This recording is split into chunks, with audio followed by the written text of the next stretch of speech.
देश भर में सरकार महिलाओं को स्वावलंबी बनाने और हर क्षेत्र में आगे आकर नेतृत्व करने की ओर काम कर रही है। यही कारण है कि महिलाएं भी अब हर क्षेत्र में अपना परचम लहरा रही हैं। शनिवार को अंतर्राष्ट्रीय महिला दिवस है और हम आपको एक ऐसी महिला से मिलवाने जा रहे हैं जिनकी बचपन से लेकर आज तक सरकारी नौकरी तक की कहानी बड़ी दिलचस्प है। घर में पालतू गाय से लगाव ने मंदसौर की डॉक्टर टीना धाकड़ को पशु चिकित्सा विभाग में बड़ी अफसर साहिबा बना दिया। पशुओं के प्रति इस प्रेम ने पढ़ाई के बाद उन्हें पशु चिकित्सक बनने की ओर बढ़ाया और टीना धाकड़ अब चिकित्सा विभाग वेटरनरी असिस्टेंट सर्जन के पद पर पदस्थ होकर पशुओं के इलाज के साथ साथ सेवा भी कर रही हैं। और इतना ही नहीं, पशुपालकों को शासन की ओर से मिलने वाली योजनाओं का क्रियान्वयन भी बखूबी करवा रही हैं।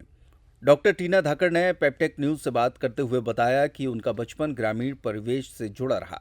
परिवार खेती किसानी करता था और घर में पालतू पशु भी थे। उन्हीं में एक पालतू गाय भी थी। गाय और गाय के बछड़े से टीना को बेहद लगाव था। बचपन में प्रतिभाशाली टीना का प्राथमिक शिक्षा के बाद नवोदय विद्यालय के लिए चयन हुआ और नवोदय विद्यालय में पढ़ाई के बाद उच्च शिक्षा के दरमियान टीना को कई विभिन्न क्षेत्र में नौकरियां करने की इच्छा हुई। इस बीच उन्होंने फिजियोथेरेपिस्ट बनने की भी सोची। कुछ समय उसकी ट्रेनिंग भी ली, लेकिन वो इन नौकरियों से संतुष्ट नहीं थी। पशुओं के प्रति प्रेम ने उन्हें इसी ओर खींचा। तभी टीना ने एमपीपीएससी के जरिए पशु चिकित्सा विभाग में नौकरी हासिल की और अब डॉक्टर टीना मंदसौर जिले के सीतामऊ अनुभाग में पदस्थ होकर नाहरगढ़ पशु चिकित्सा केंद्र की कमान संभाल रही हैं और सरकार से मिलने वाली योजनाओं का पशुपालकों को जानकारी देकर उनका क्रियान्वयन करवा रही हैं। इतना ही नहीं, पशुओं के इलाज सहित तमाम पशु सेवा कार्यों को वे बिना किसी संकोच के पूरा करती हैं। महिला दिवस के खास मौके पर डॉक्टर टीना धाकड़ ने महिलाओं के लिए अपने संदेश में कहा कि हम हर क्षेत्र में मेहनत करके अच्छा कर सकते हैं और महिलाएं वैसे भी आज के दौर में हर तरफ अपना परचम लहरा रही हैं। मैम, क्या नाम है आपका और किस विभाग में किस पद पर पदस्थ है? क्या कहानी है यहाँ तक पहुँचने ओके। मेरा नाम डॉक्टर रीना धाकड़ है। मैं पशु चिकित्सालय नाहरगढ़ में वेटनरी असिस्टेंट सर्जन के पद पदस्थ हूँ। मैं वेटनरी डॉक्टर ही हूँ एक टाइप से, ठीक है? तो बेसिकली क्या था, बचपन से घर में गाय बछड़ों को अपन देखते रहते थे। तो एक गाय थी मेरे घर में जिससे मुझे बहुत प्यार था और उसकी जो बच्चियाँ हुई थी वो मुझे बहुत अच्छी लगती थी। तो मैं दिन भर उसके साथ खेलती थी। फिर धीरे-धीरे मेरा नवोदय में सिलेक्शन हो गया। फिर नवोदय में सिलेक्शन के बाद फिर मेरा मन था मैं डॉक्टर बनूँ। फिर मैंने डॉक्टर बनने के लिए एमपीपीएमटी का एग्ज़ाम दिया था। एमपीपीएमटी के एग्ज़ाम में मेरा फर्स्ट टाइम में सिलेक्शन नहीं हुआ। फिर इस दौरान मैंने बीच में फिज़ियोथेरेपी जॉइन कर लिया था। फिज़ियोथेरेपी जॉइन करने के दौरान मुझे एक सैटिस्फैक्शन नहीं हो रहा था। मतलब जो कर रही हूँ शायद मुझे ये नहीं करना है। फिर इस दौरान मैंने फिज़ियोथेरेपी 1 डेढ़ साल किया और फिर मैंने छोड़ दिया। फिर मैंने इसके बाद एग्ज़ाम दिया और मेरा वेटरनरी में सिलेक्शन हो गया। फिर मैंने वेटरनरी की पढ़ाई करी और वेटरनरी कॉलेज महू से मैंने पढ़ाई करी। ग्रेजुएशन, पोस्ट ग्रेजुएशन वहीं से करी और इस प्रकार से मैं वेटरनरी फील्ड में आ गई, एमपीपीएससी के एग्ज़ाम के थ्रू। तो का? मुझे कहीं न कहीं एक सैटिस्फैक्शन है जब जानवर का हम ट्रीटमेंट करते हैं। एक तो जानवर बोल नहीं पाता है, वो अपनी जो व्यथा है वो सुना नहीं पाता है। लेकिन जब ओनर हमारे पास लेके आते हैं, वो एक उम्मीद के साथ लेके आते हैं कि हम उनका ट्रीटमेंट करें और वो सही हो जाए।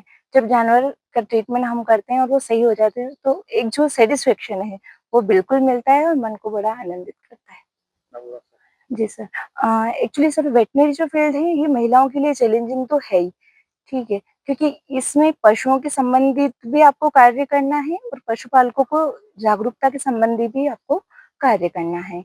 तो विपणन की दृष्टि से देखा जाए तो चैलेंजिंग है, लेकिन अगर दृढ़ शक्ति हो तो आप ये काम अच्छे से कर सकते हैं। महिलाएँ वैसे भी किसी भी फ़ील्ड में आजकल पीछे नहीं रही हैं।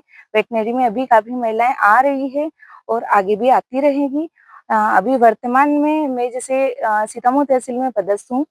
तो सीतामऊ तहसील में तो अभी तक कोई महिला वेटरनरी सर्जन नहीं है और बात करें अगर मंदसौर जिले की, तो मंदसौर जिले में 5 जो महिलाएँ वेटरनरी सर्जन के पद पे पदस्थ हैं। जी, मेरा महिलाओं को यही संदेश है कि जनरली वेटरनरी फील्ड को इस दृष्टि से देखा जाता है कि महिलाओं के लिए सूटेबल नहीं है। तो मेरा ये कहना है कि आप आइए, आप काम करिए, आपको बिल्कुल एक सैटिस्फैक्शन मिलेगा और अच्छा फील्ड है। चैलेंजिंग फील्ड है लेकिन चैलेंज के साथ आपको काम करना अच्छा लगेगा। इस सफलता के पीछे श्रेय?